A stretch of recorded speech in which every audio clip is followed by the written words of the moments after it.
Ini sudah berkali-kali kita sampaikan. Ya, tidak harus kita itu ceramah, ya, berdiri di atas mimbar, ya, memberikan kajian agama. Ya, teman kita ajari dia ilmu agama, ibu kita, saudari kita. Ya, kalau kita tidak bisa mengajari mereka ilmu agama, ajak mereka, rangkul mereka agar mereka mau belajar ilmu agama. Nasihati mereka, jangan ditinggalkan. Kita bersyukur, alhamdulillah, ya, setelah kita belajar ilmu agama, kita semakin tahu, oh ternyata seperti ini.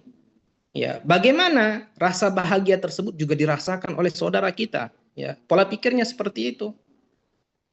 Kalau kita merasa bersyukur, ya, merasa bahagia setelah kita belajar ilmu agama, karena kita tahu, ya, mana amal ibadah yang sah dan mana amal ibadah yang tidak sah, maka bagikan rasa gembira tersebut, ya, bagikan rasa syukur tersebut kepada orang lain, terlebih kepada orang yang kita cintai. Jadi lakukanlah kebaikan dimanapun kita berada, ya. Sampaikanlah ilmu agama, ya, dimanapun kita berada. Karena kita tidak tahu, ya, amal ibadah mana nanti yang bisa menyelamatkan kita di akhirat kelak.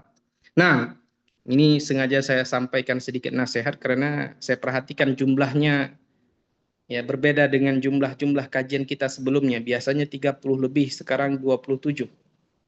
Saya khawatir nanti yang terlambat, ya, ketinggalan pelajaran kita. Ya, tidak dapat mengikuti.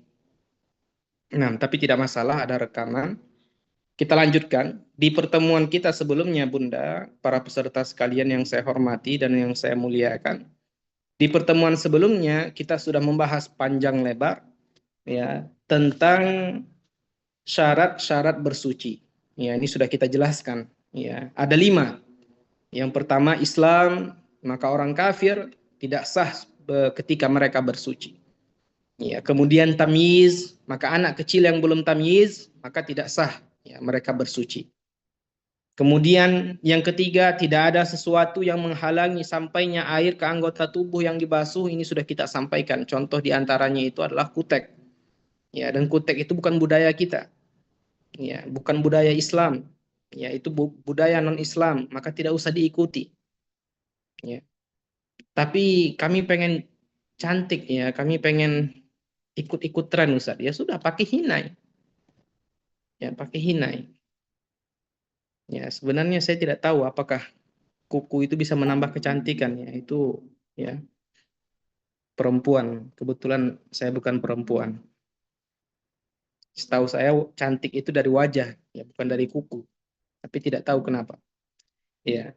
Kemudian yang keempat, ya, mengalirnya air. Ini juga sudah kita contohkan, sudah kita sebutkan, ya, walaupun dengan bantuan tangan ini dibolehkan. Yang penting airnya mengalir.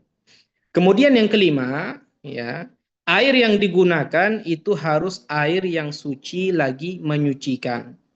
Ya, apa itu air yang suci lagi menyucikan? Yaitu air yang tidak tercabut namanya disebabkan tercampur dengan benda suci lain yang dapat dihindarkan darinya seperti susu, ya, tinta dan yang serupa dengan keduanya. Ya, susu, tinta itu kan mudah bagi kita untuk menghindari, ya, untuk menghindari dari bercampurnya dengan air. Ya, kita punya air ini, Bunda, sedikit, ya, 1 gelas. Kemudian kita punya susu. Ini kan mudah bagi kita untuk menjauhkan keduanya agar tidak bercampur. Lah, ini malah dicampur sama dia. Walaupun ini benda suci, walaupun susu ini suci, ketika dicampurkan kepada air 1 gelas ini tadi, yang pertamanya air 1 gelas ini tadi suci menyucikan, ketika dicampur dengan susu, ya, diaduk, berubah namanya menjadi air susu, maka dia tidak lagi suci menyucikan, hanya suci saja. Ya, hanya suci saja. Boleh diminum? Iya. Boleh digunakan untuk berwudu? Tidak. Karena apa? Dia tidak menyucikan yang lainnya. Boleh digunakan untuk mandi wajib? Ya. Mandi junub? Tidak. Karena apa? Sudah bercampur dengan benda suci lainnya, kemudian namanya sudah terangkat, namanya sudah tergantikan. Ya, ini sudah kita jelaskan sebelumnya. Kemudian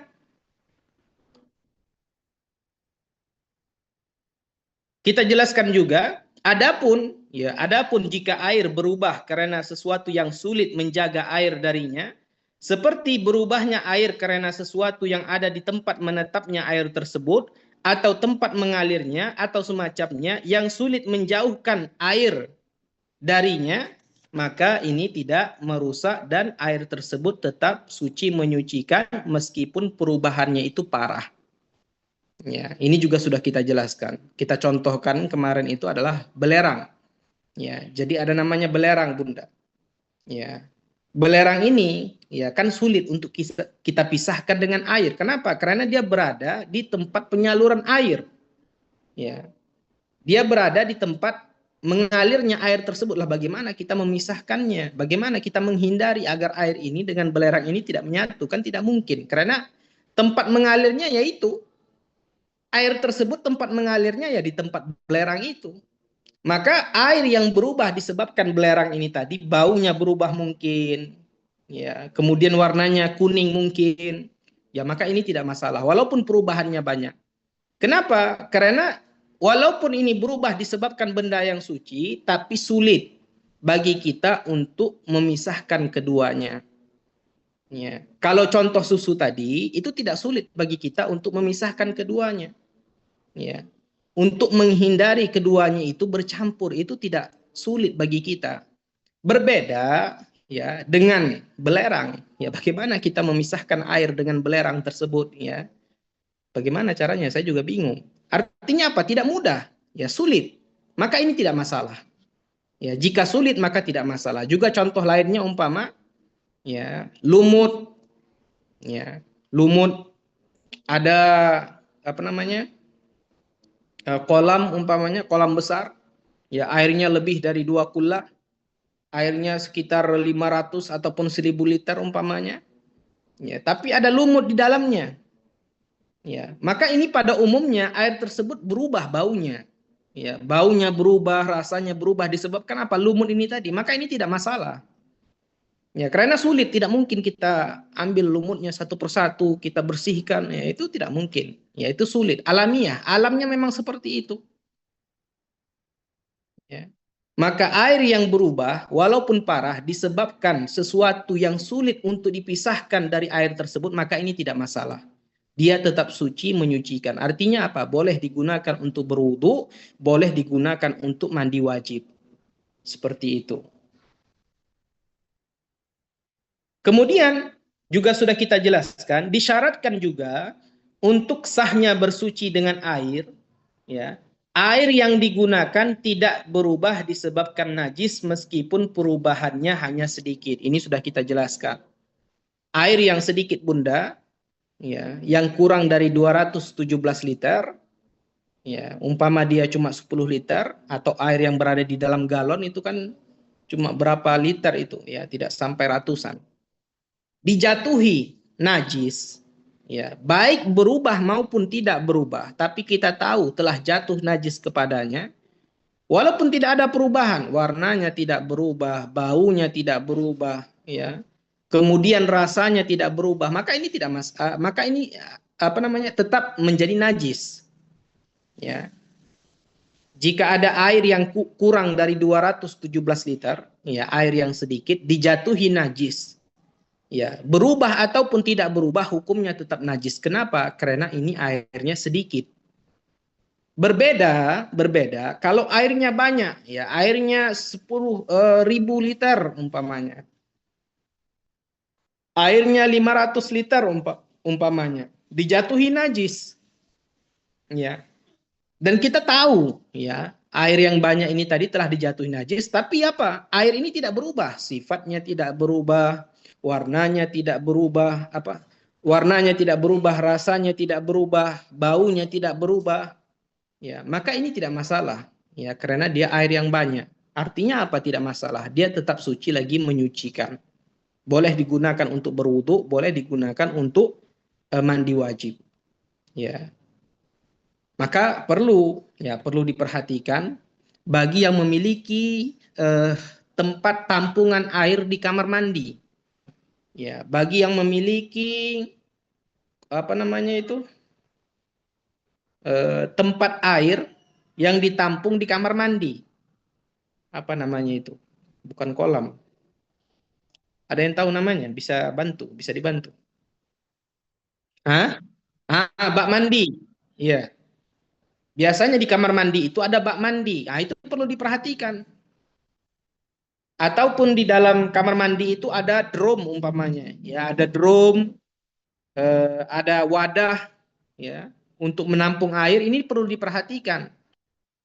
Jika bak mandi tadi ataupun wadah seperti drum dan semisalnya itu isi airnya kurang dari 217 liter ya, maka perlu kehati-hatian. Ya, kita mandi besar di sana kemudian basuhan air pertama itu jatuh ya ke tempat wadah tersebut, ya, maka ini perlu kehati-hatian. Sudah dihukumi mustamal, nanti kita akan bahas mustamal. Begitu juga kalau seandainya yang namanya bak mandi itu kan selalu terbuka ya. Ya, dan biasanya kadang ada cicak di atas. Ya, itu perlu diperhatikan. Kalau ada tai cicak di dalam bak mandi tersebut, walaupun airnya tidak berubah, baunya tidak berubah, ya warnanya tidak berubah, karena tai cicak itu biasanya dampaknya itu nggak terlalu menampakkan, nggak terlalu jelas. Tapi ketika dijatuhi dan itu air yang sedikit, yang kurang dari 217 liter, ya maka dihukumi najis. Ya tidak boleh digunakan untuk mandi. Kenapa? Kalau kita gunakan untuk mandi, artinya apa? Kita mengotori diri kita dengan najis. Tidak sah juga untuk digunakan sebagai tidak sah juga digunakan untuk beristinja. Ya, dia pengen beristinja dari air kecil, ya, dari buang air kecil, ya tidak sah. Dari BAB umpamanya tidak sah, dia pengen mandi besar, tidak sah.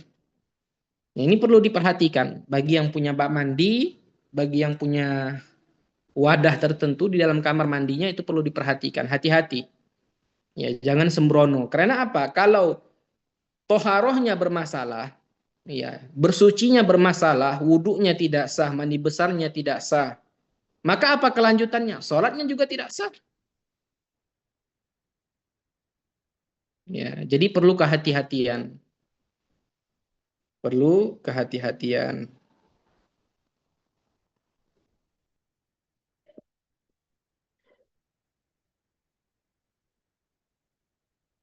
Bisa dipahami semuanya. Bisa, Yang lain. Ustaz. Yang Bisa, lain. Ustaz. Iya. Bisa, Jadi, Ustaz. jadi perlu diperhatikan yang punya bak mandi di rumah, yang punya wadah-wadah tertentu itu perlu diperhatikan. Kalau airnya banyak tidak masalah. Kalau airnya sedikit baru masalah. Airnya banyak tidak masalah dalam arti kata apa? Jika tidak berubah. Jika berubah disebabkan najis ya sama saja bermasalah.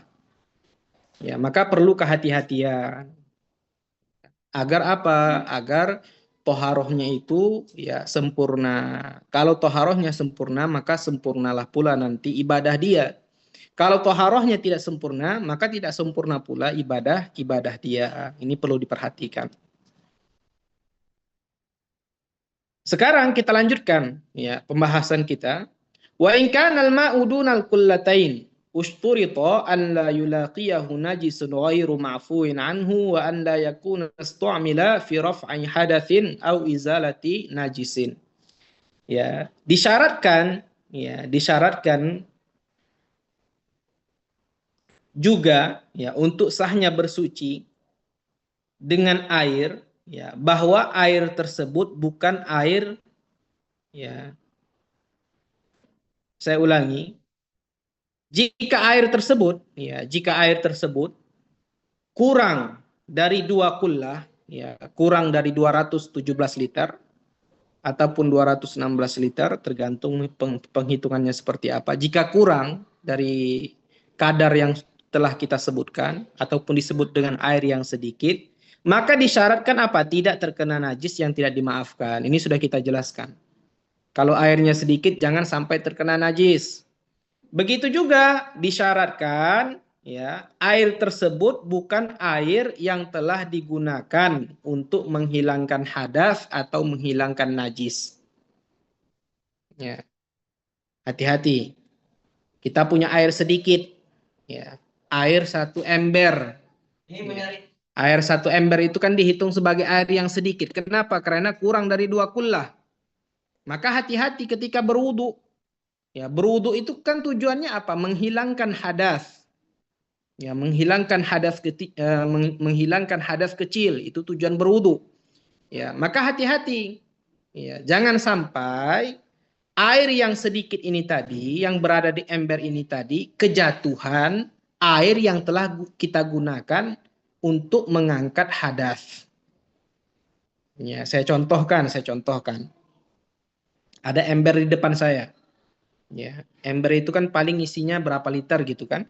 Maka di air yang sedikit, kemudian saya wudhu. Ya, pada saat basuhan pertama, ya jatuh air yang telah saya gunakan untuk mengangkat hadas ini tadi secara makna, jatuh ke ember ini tadi.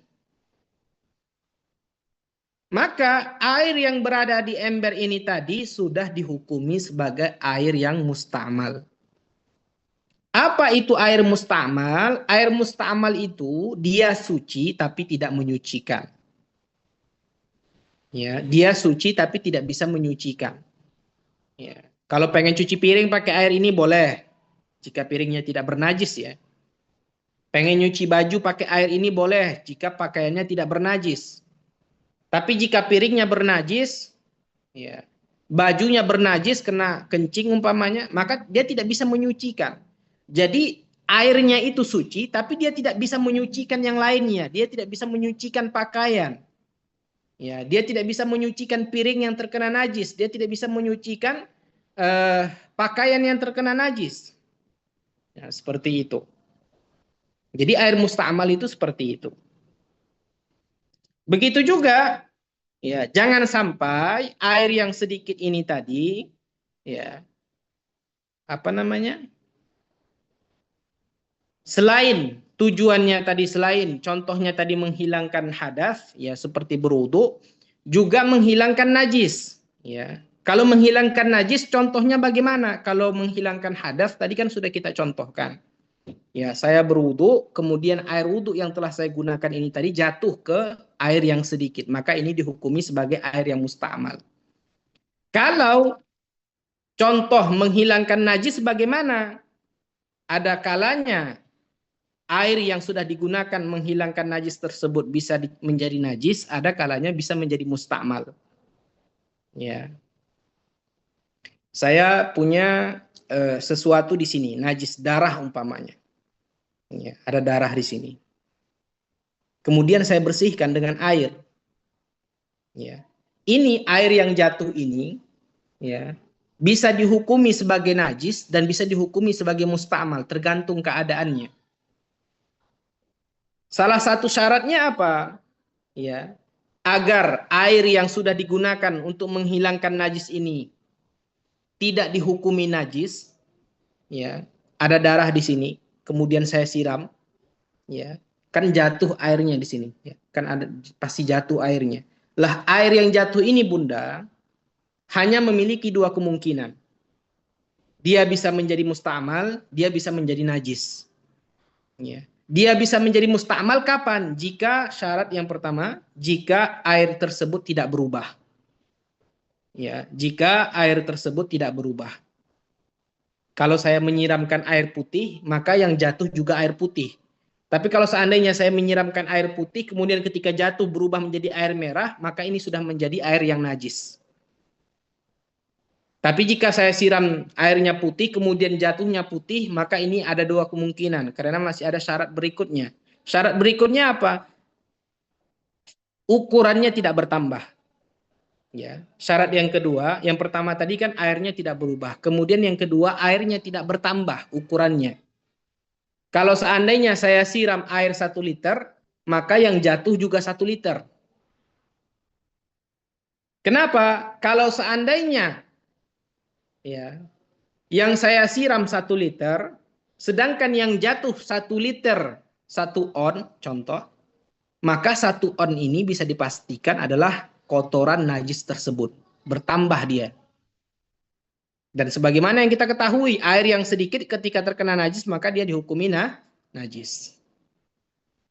Tapi kalau timbangannya sama, ya, saya siram 1 liter, jatuhnya juga 1 liter, kemudian warnanya tidak berubah, baunya tidak berubah, rasanya tidak berubah, artinya tidak ada perubahan sama sekali, dan ukurannya sama, maka ada syarat yang ketiga. Apa? Sucinya tempat yang sudah terkena najis. Ya, sucinya tempat yang sudah terkena najis. Kalau seandainya ada darah di sini, maka darahnya harus bersih dulu. Kalau seandainya ketika saya menyiram tempatnya belum bersih, tempatnya belum suci, maka air yang jatuh masih dihukumi sebagai air yang najis. Kemudian syarat yang keempat, jika air yang digunakan adalah air yang sedikit, maka caranya bagaimana? Ya, didatangkan air kepada najis tersebut jika airnya sedikit. Ya, bukan dengan mendatangkan najis kepada airnya. Ini sudah pasti dihukumi najis, tapi caranya bagaimana? Datangkan air, jika airnya sedikit, kurang dari 217 liter, datangkan air ke najisnya.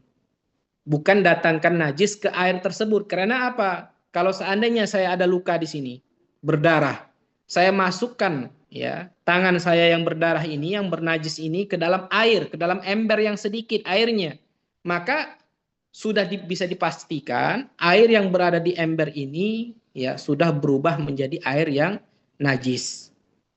Maka tidak bisa digunakan untuk apa-apa lagi. Ya, maka tidak bisa digunakan untuk apa-apa lagi. Sampai di sini ada yang ingin ditanyakan atau semuanya jelas? Ada Ustaz. Iya, silakan. Ya, Assalamualaikum warahmatullahi wabarakatuh.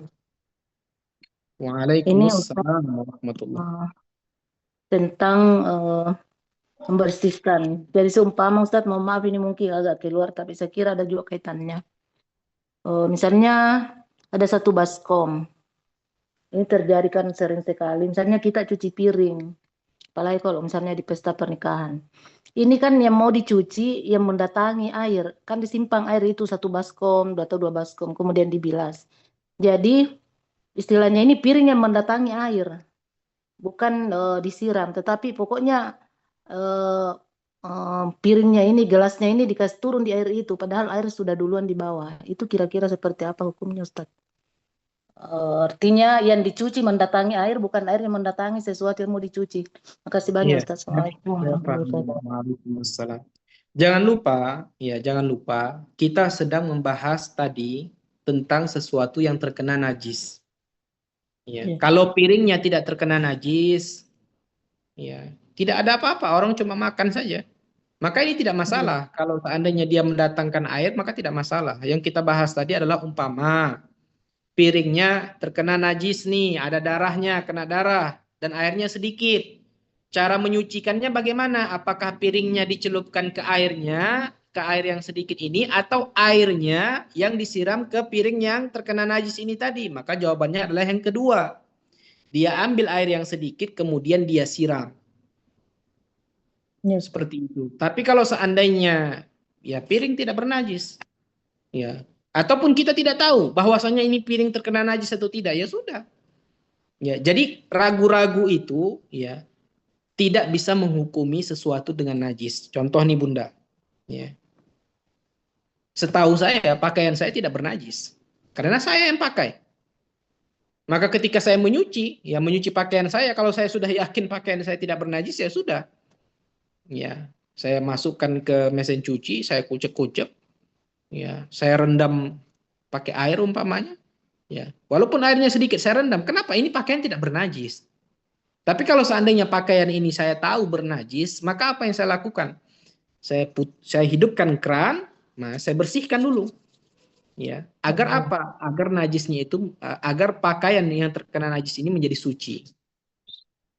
Bisa Berarti dipahami? Ustaz, misalnya kalau daging atau ikan itu tidak boleh ya. Misalnya Daging kan atau ikan ikan? itu kan ada darahnya. Misalnya ikan itu ada darahnya. Daging pun juga ada darahnya. Mohon maaf ini Ustaz kalau merembet Ya. keluar ini. Tidak fokus Ya. pada wudhu tadi. Karena biasa kalau seperti di tempat saya ini Ustaz, kan ini di sini pinggir ada namanya Ya, sebentar bekas Bunda, sebentar, kuliner. sebentar. Iya, Kan saya paham. Jadi, karena kita orang pesisir juga, Bunda. Orang pesisir jadi juga. Ustaz, itu ikan.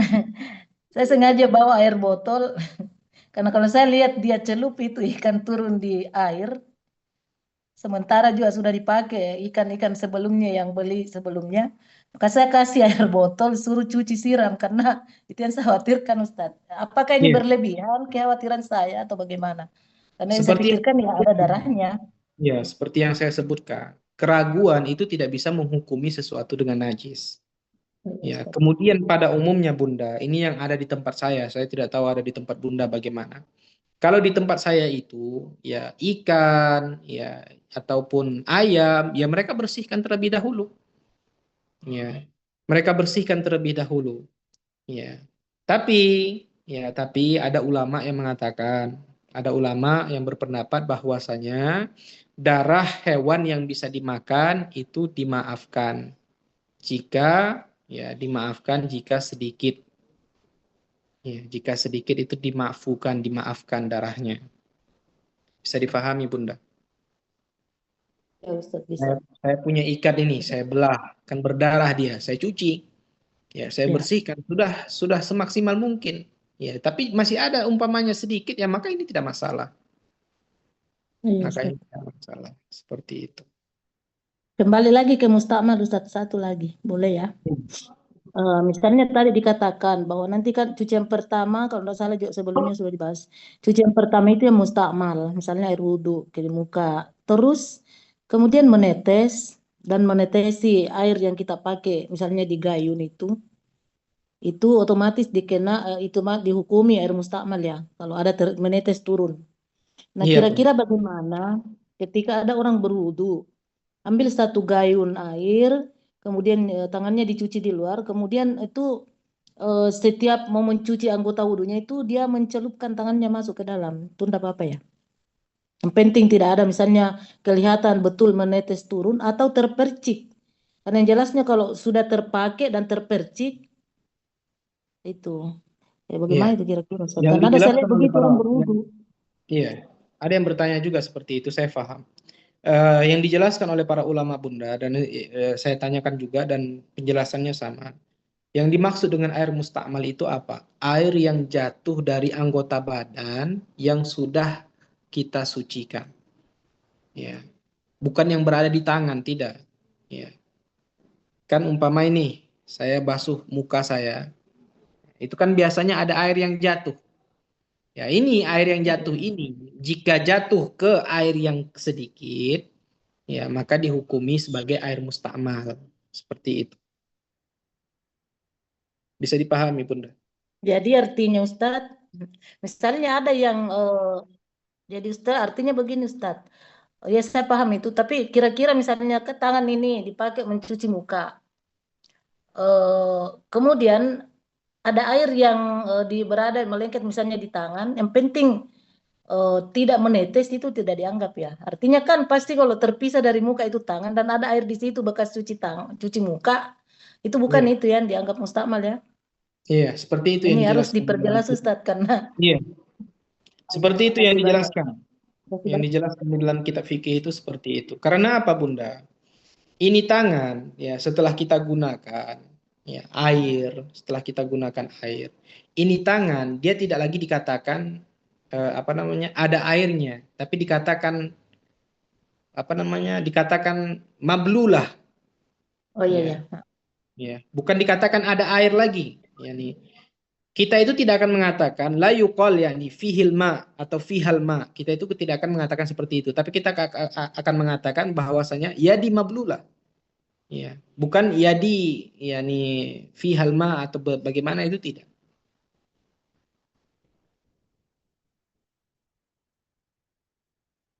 Maka perhatikan ketika saya berwudu seperti ini, ya, saya ratakan, kemudian saya tampung lagi airnya pakai tangan yang sama, basuh yang kedua, ya ini tidak masalah.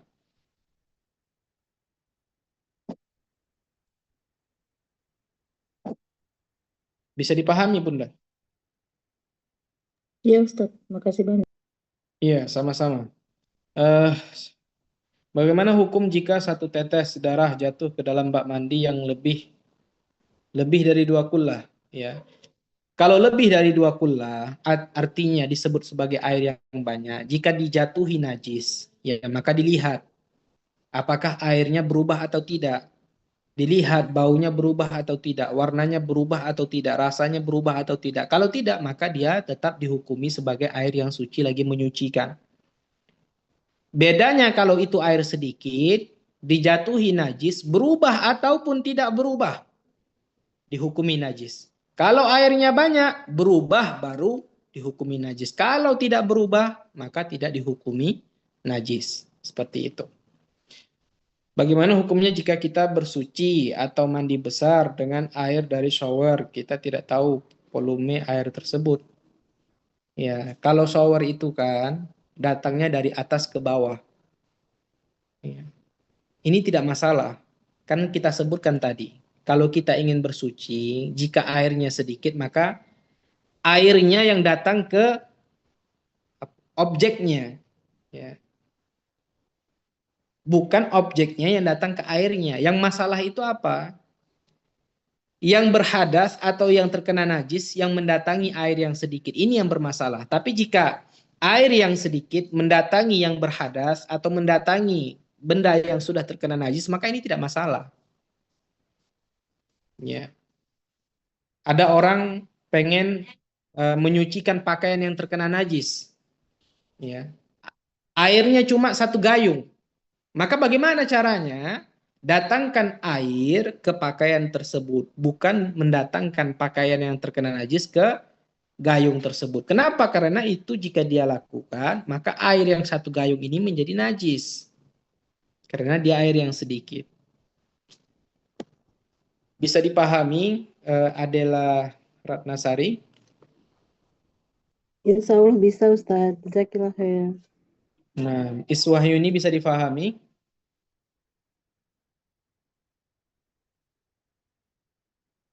Iswahyu ini bisa dipahami? Kalau tidak mau menghidupkan mikrofonnya boleh lewat obrolan. Faham atau tidak? Kalau tidak faham, nah, alhamdulillah.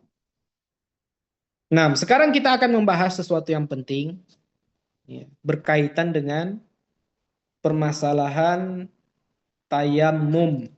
Ya, ini sangat penting sekali. Tapi malam ini kita bahas secara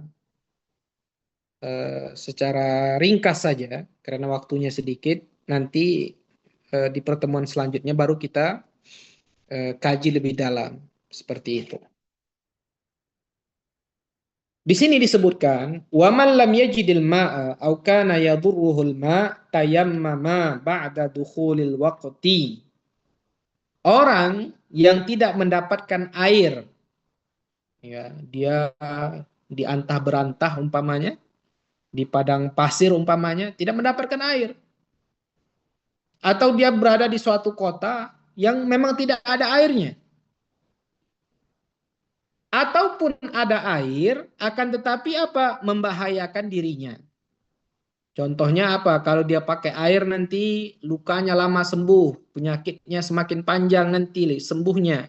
Ya, semakin lama sembuhnya. Ataupun jika terkena air dia bisa meninggal dunia, ataupun jika terkena air ya, badannya bisa rontok umpamanya. Ya, tergantung. Sekarang penyakit aneh-aneh, Bunda. Saya sekarang sudah trauma pergi ke rumah sakit. Ya, pergi cek-cek itu sekarang saya sudah trauma. Ya, semuanya, ya, asam urat, ya, darah tinggi, darah rendah. Ya, apalagi ginjal, apa segala macam, ya. Jadi sekarang penyakit aneh-aneh. Ya, mungkin saja ya jika dia menggunakan air dia bisa meninggal umpamanya. Jika dia menggunakan air hancur ya anggota tubuhnya umpamanya. Airnya ada tapi dia tidak bisa menggunakan. Ya. Maka apa yang dia lakukan? Maka dia bertayamum dengan syarat. Jika dia tidak memiliki air atau ada air tapi tidak bisa dia gunakan, membahayakan dirinya, maka boleh baginya bertayamum dengan syarat. Apa itu syaratnya? Ba'da dukhulil waqti. Bertayamumnya itu setelah masuk waktu sholat.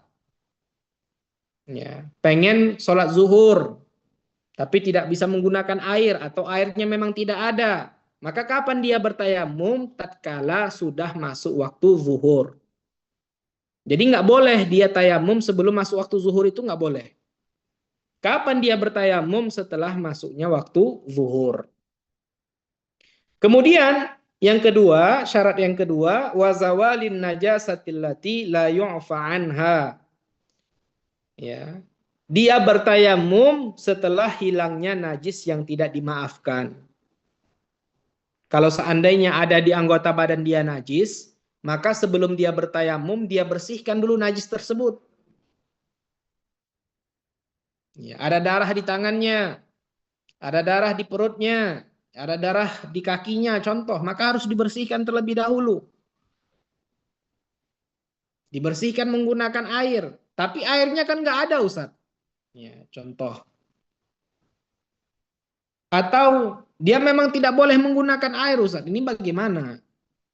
Ya, bagaimana hukumnya? Ya, maka dia tetap bertayamum.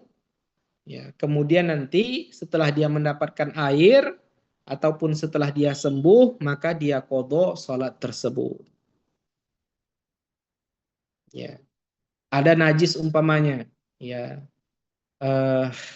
di sini ada tai cicak umpamanya 1 kilo, contoh kan. Dia mau bertayamum, maka harus dibersihkan ini dulu najis, disucikan. Tapi kan tidak ada air, Ustaz. Dia bertayamum disebabkan tidak ada air. Maka apa yang harus dia lakukan? Ya sudah, ya, dia buang dulu kotorannya, yang tidak bisa hilang dia biarkan, artinya ini tempat masih bernajis. Kemudian dia bertayamum, kemudian dia sholat. Tapi nanti setelah dia mendapatkan air, dia qadha lagi sholatnya. Kenapa dia tetap sholat, Ustaz? Padahal dia harus mengqadhanya. Mending tidak sholat. Nah, kan seperti itu kata orang-orang yang malas contohnya.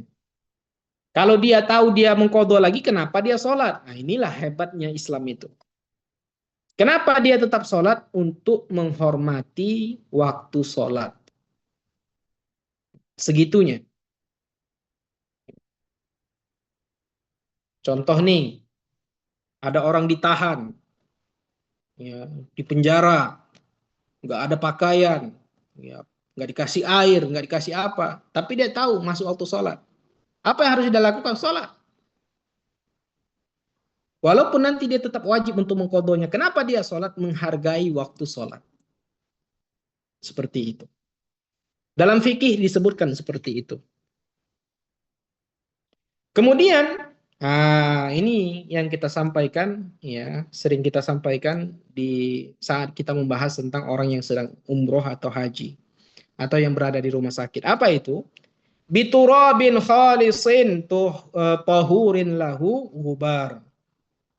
Ya. Kemudian syarat selanjutnya apa? Boleh bertayamum itu. Tayamum dilakukan dengan tanah yang murni, suci, menyucikan dan berdebu. Perhatikan, tanah yang ada debunya. Ini yang boleh digunakan untuk bertayamum, bukan kursi pesawat yang ada debunya, walaupun sebenarnya itu tidak ada. Bukan dinding rumah sakit yang ada debunya, walaupun sebenarnya itu tidak ada. Orang sakit, Bunda, para peserta sekalian, kalau dinding rumah sakitnya berdebu, ya pasiennya semakin sakit. Kalau ada rumah sakit seperti itu, berarti rumah sakit ini bermasalah. Ya. Ada rumah sakit dindingnya berdebu, ya, itu orang sakit makin sakit itu. Ya, jadi debu yang dimaksudkan di sini itu apa? Tanah yang berdebu. Ya, tanah suci yang menyucikan, kemudian dia memiliki debu. Kemudian bagaimana prakteknya? Fil wajhi wal yadaini. Ya, dia usapkan pada muka dan kedua tangannya. Ya. Yurattibuhuma bidorbatain. Secara berurutan dengan minimal 2 tepukan. Dengan niat apa? Biniyatis tibahati fardhis shalah. Dengan niat supaya diperbolehkan melaksanakan sholat. Disertai apa? Disertai ya ataupun bersamaan dengan memindahkan tanah dan mengusap bagian paling pertama dari muka. Jadi prakteknya seperti apa?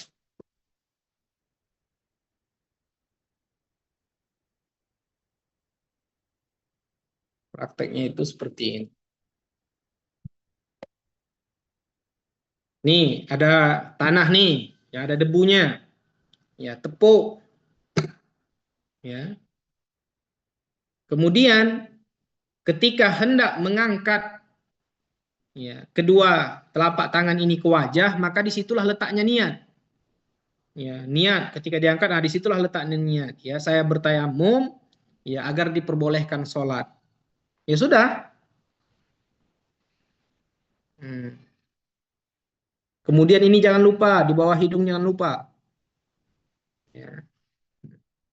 Jadi tidak harus rata juga, ya karena debu itu kan beda dengan air. Kalau air itu kan gampang meratakannya. Kalau debu bagaimana? Tidak mungkin kita gini-gini kan, ya rusak nanti mukanya. Apalagi kalau dia pakai skincare yang ya jutaan kan, sayang mukanya. Ya sudah, semaksimalnya saja, sebisanya aja, normalnya saja gitu. Ya.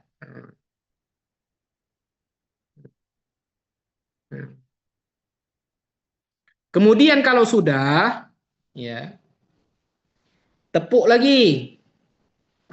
Nah, ini tepuk yang kedua. Ya, tepuk yang kedua. Tepuk yang kedua ini bagaimana? Ya, tepuk nih. Kalau ada cincinnya, lepaskan cincinnya dulu. Nah, kalau ada jam tangannya, lepaskan jam tangannya dulu. Ya, semuanya dilepaskan. Nah, ini nggak bisa dilepaskan. Ya, tepuk tangan gini. Nah, perhatikan. Ini bagian ini letaknya di mana? Di sini. Mulainya di sini. Nah, sudah sampai ke siku. Nah, ini kan belum dipakai. Yang baru kita pakai kan baru ini. Ya, ini sudah kita pakai tadi. Ini kan belum dipakai. Ya. Perhatikan. Nah, ini kan yang kita pakai baru ini. Ya, sampai ke siku. Putar. Ah, putar. Bukan dicelupin ya. Putar. Baru. Nah, ya. Jempolnya jangan lupa. Karena ini kan belum kita pakai juga. Tadi yang pertama kita pakai ini. Ya. Yang kedua ini, baru yang ketiga jempol. Jempol. Ya. Baru gitu ya. Sebaliknya juga seperti itu. Ya, tangan kanan juga seperti itu. Nah, nah, nah ini kan ketika saya seperti ini, jempol saya kan tidak kena, makanya tadi harus diginikan, bukan gaya-gaya gini, bukan apa estetik bukan ya. Masalahnya tadi tidak kena, perhatikan.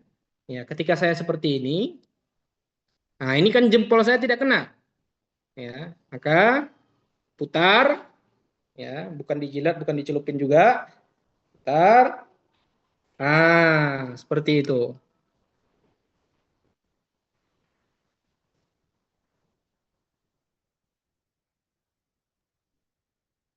Ya, paham. Kalau tidak paham, luar biasa itu. Bagaimana? Ada pertanyaan? Ustaz, Assalamualaikum warahmatullahi wabarakatuh. Waalaikumsalam warahmatullahi Bunda. Ya, silakan. Iya, Bunda. Seumpama Ustaz, kita mau tayamum, tapi kan di lengan misalnya ada perban. Ini kan tadi dikatakan bahwa ya dilepas itu segala ya. Pas di lengan, ya memang sudah masuk anggota tayamum. Gimana caranya? Apa boleh disapukan di atasnya perban itu? Karena pernah ada juga sedengar, seumpama kalau, tapi mandi wajib sih. Seumpama kalau ada anggota yang tidak terkena, yang tidak bisa, ada anggota yang harusnya kena air, lalu kemudian tidak bisa terkena air, maka digantinya dengan tayamum. Tapi kira-kira kalau bertayamum untuk salat, bukan untuk mandi wajib misalnya, ada anggota tayamum itu yang tidak bisa karena terperban atau apa, itu bagaimana caranya? Mengganti dengan tayamum atau gimana? Tayamumnya lagi bagaimana? Terima Iya, kasih Ustaz. saya. Assalamualaikum warahmatullahi wabarakatuh. Waalaikumsalam warahmatullahi wabarakatuh. Jawabannya sama. Baik mandi besar, baik pengen wudhu, ya jika ada anggota, ya anggota. Kalau mandi besar itu kan seluruh anggota badannya.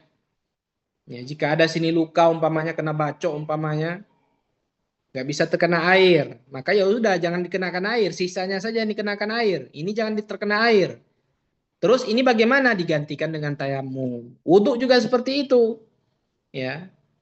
Ada luka di tangannya, tapi kalau ada luka di sininya kan tidak masalah. Wudhu itu kan muka, tangan. Ya, ini masalahnya lukanya itu berada pada anggota wudhu, kan tidak bisa terkena air. Maka bagaimana digantikan? Tangan kanannya kena bacok umpamanya, baru selesai tawuran demo kemarin 25 Agustus contoh kan. Ya, main lempar-lemparan umpamanya. Ya luka, ya, diperban. Ya, maka digantikan karena ini tidak bisa terkena air, maka digantikan dengan tayamum. Seperti itu. Nanti insya Allah ada apa namanya bab tersendiri masalah jabiroh itu, ya masalah perban itu. Ya ada permasalahannya, ada rinciannya yang tidak bisa disampaikan sekarang. Kenapa tidak bisa disampaikan sekarang? Karena permasalahan itu butuh 1 jam, ya 1 jam penjelasannya. Sekarang sudah jam 8 lewat 1, ya seperti itu Bunda. Tapi untuk sementara seperti itu dulu. Yang lain, Ustadz masih iya kita tunggu yang lain dulu Bunda. Kita tunggu yang lain dulu. Nanti diborong sama Bunda Husrina nanti. Yang lain masih silakan bertanya terkait. sebelum diborong sama Bunda Husrina ini. Silahkan yang ingin bertanya yang kurang jelas apa yang telah kita sampaikan tadi. Iya, Erik. Insya Allah ini yang aktif bertanya kalau tidak Erik, Bunda Husrina. Untung kita tidak seperti apa grup Kalam Aswaja. Kalau grup Kalam Aswaja kan ada apresiasi, ya. Kalau di sini yang ada cuma donasi. Iya, silakan. Bala, apa? Jawabannya itu Ustadz sudah apresiasi Ustadz, Masya Allah itu Masya sangat berharga Allah. buat Iya, saya iya Bunda. Ustadz ya.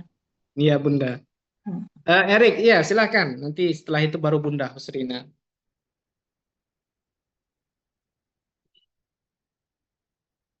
Masya Allah, ini seperti sudah ada Bunda Husrina yang kedua seperti ini. Iya, silakan.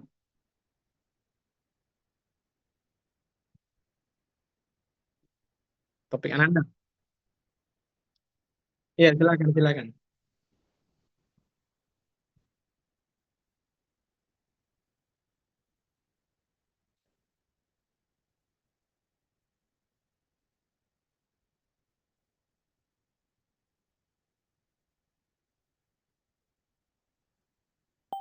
Belum, iya, belum dijelasin, iya.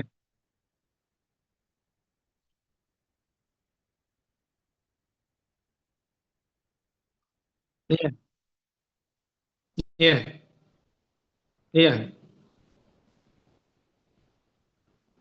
Jadi air yang sedikit itu tidak boleh terkena air air mustakmal tadi. Kalau dia terkena air mustakmal, maka dia menjadi mustakmal. Ngikut dia. Faham? Yang lain. Pertanyaan kedua.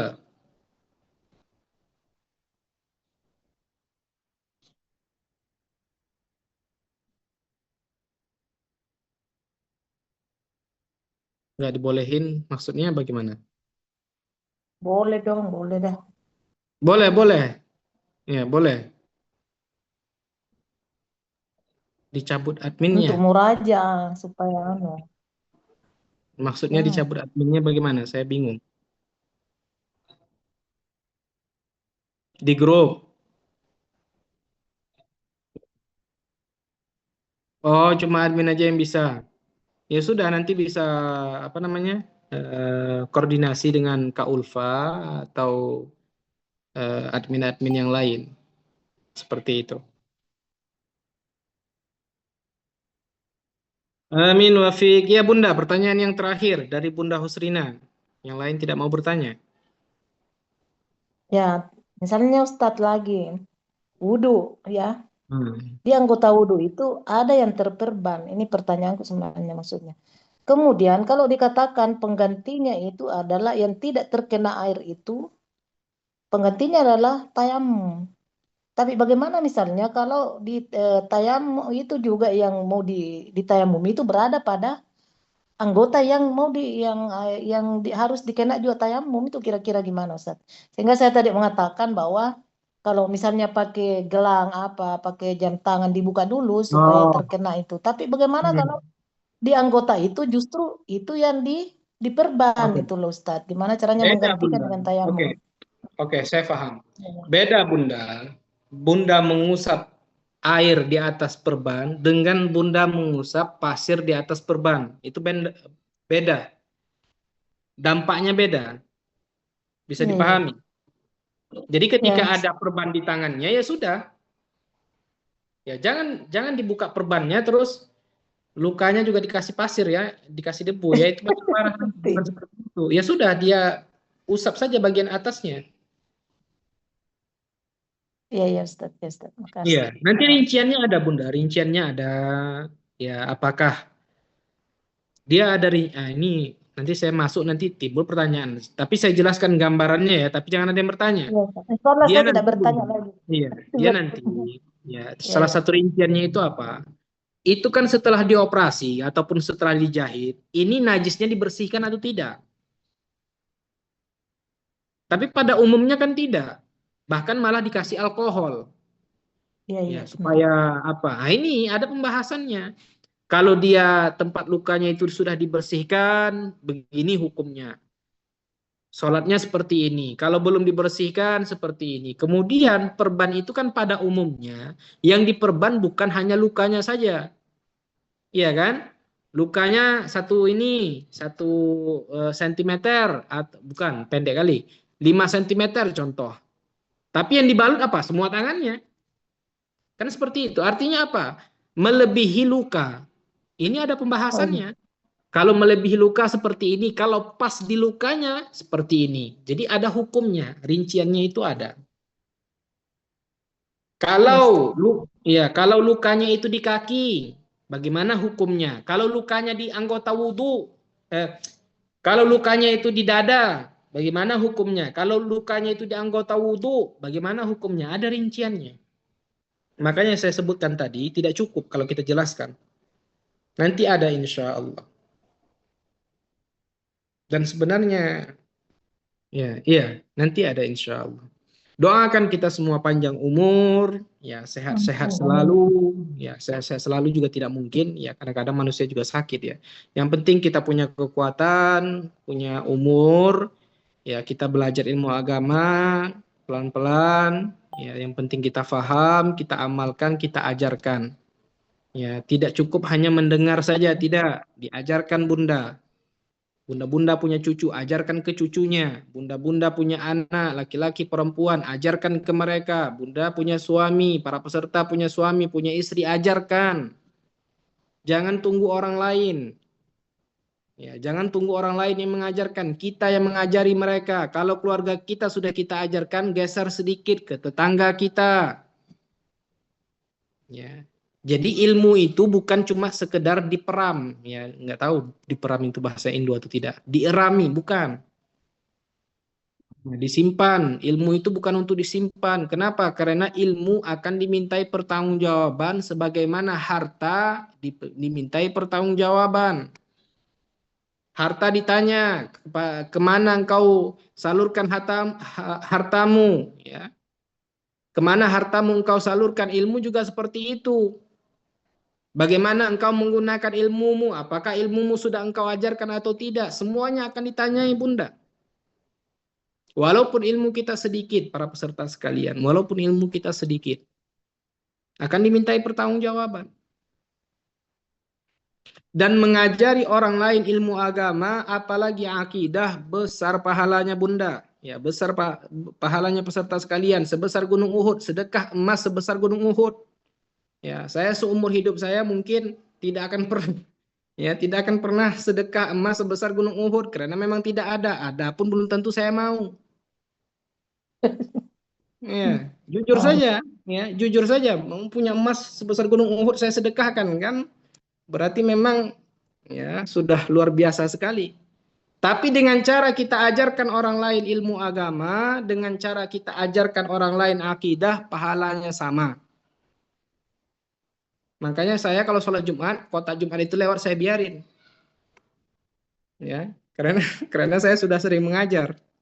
Ya, saya sudah sering bersedekah.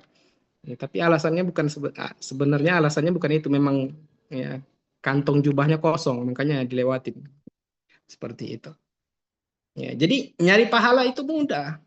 Ya, dan seperti yang kita sampaikan, kita tidak tahu Bunda, kita tidak tahu para peserta sekalian, amal ibadah mana nanti yang bisa menyelamatkan kita di akhirat kelak. Bisa jadi karena kita pernah mengajarkan orang lain akidah, walaupun cuma satu orang, itulah amal kita nanti yang bisa menyelamatkan kita dari api neraka.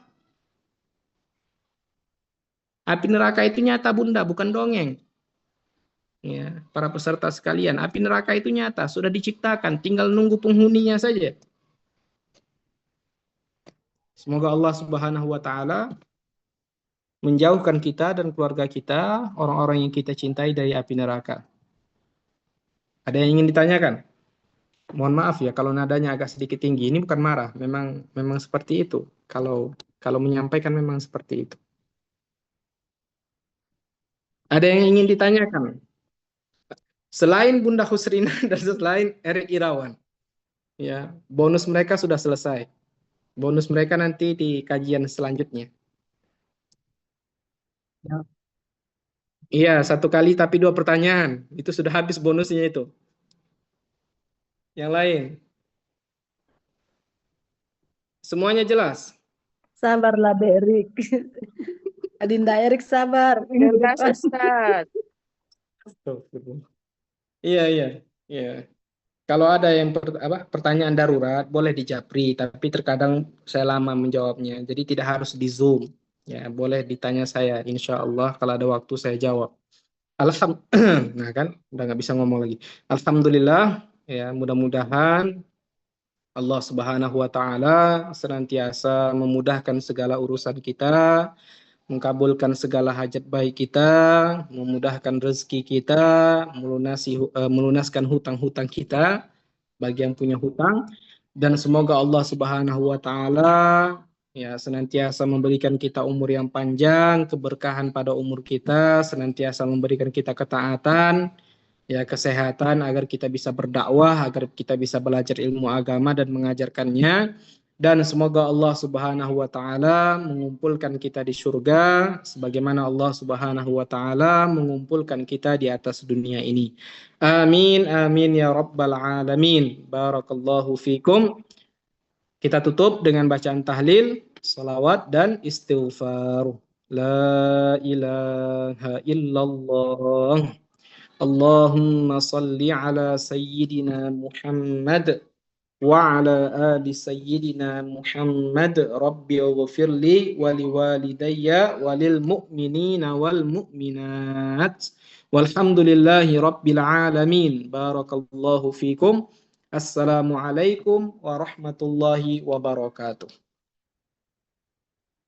Waalaikumsalam warahmatullahi wabarakatuh. Jazakallah khair Ustaz. Barakallahu Amin, amin, amin, wa iya. Amin.